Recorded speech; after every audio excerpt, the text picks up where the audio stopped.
All right, this video is on integral applications. The questions that I was asked to go over are from the 2017 free response questions. First one, C and D, and then finally 2012 free response questions for C and D. Good news, it looks like A and B were got down, but C and D, let's see what we have here. So for the 2017, I really like C in this question. So what we have here is we have a tank that is 10 feet high, and we have horizontal cross sections. What we have here in part C, it says the area in square feet of the horizontal cross section at height h feet is modeled by the following function. Based on this model, find the volume.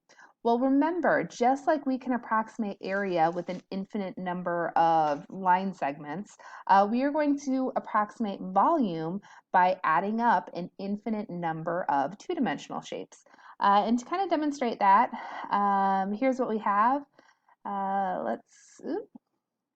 Think about a cylinder. I know this is kind of a basic one, but think about a cylinder. What we have here is we are adding up each of those cross sections.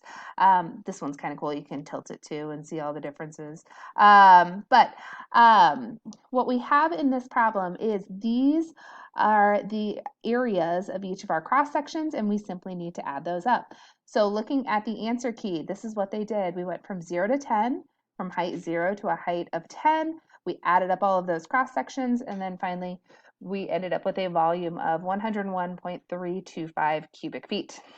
All right, next part, this is just related rates for part D. Let's go ahead and take a look and try to weed out some of those keywords here. All right, so part D, water is pumped into the tank. When the height of the water is 5 feet, the height is increasing at a rate of 0.26 foot per minute. Using the model from part C, find the rate at which the volume of the water is changing with respect to time, when the height of the water is 5 feet, indicates units of measure.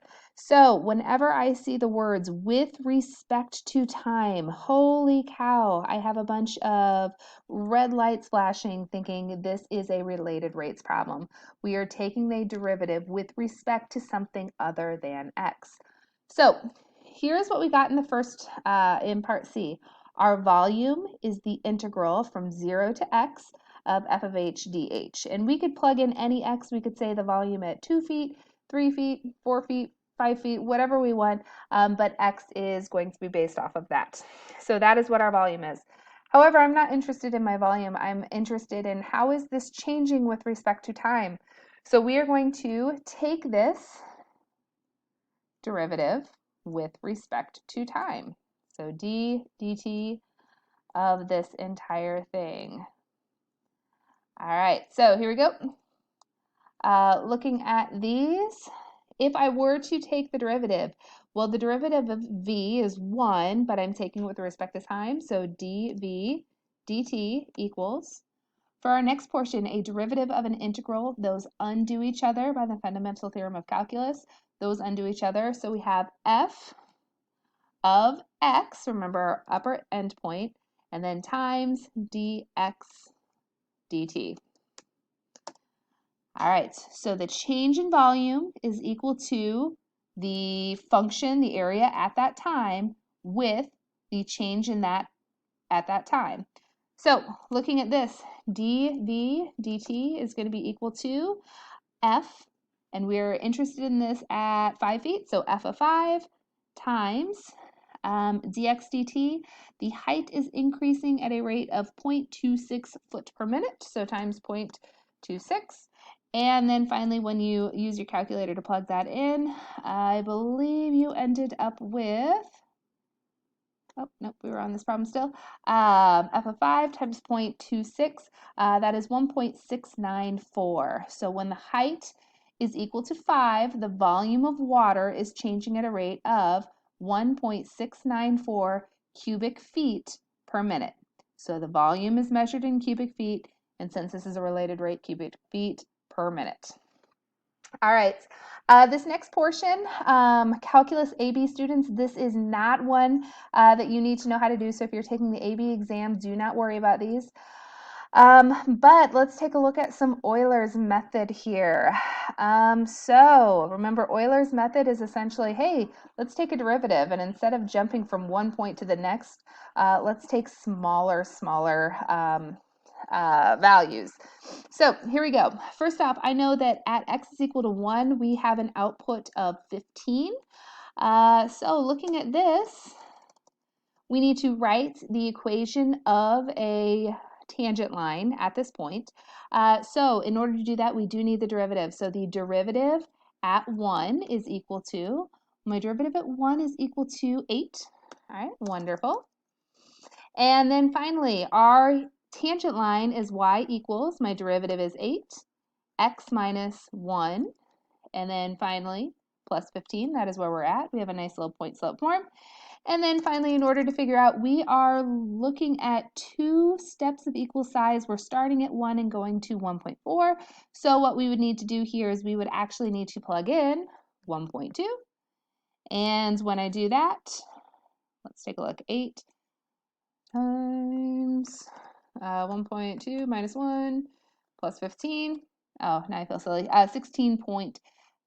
So that is our new location. 16.6 is our new location. So at 1.2, we are at 16.6. All right, now we need f prime. We are no longer at 1, we are at 1.2, so we need f prime of 1.2.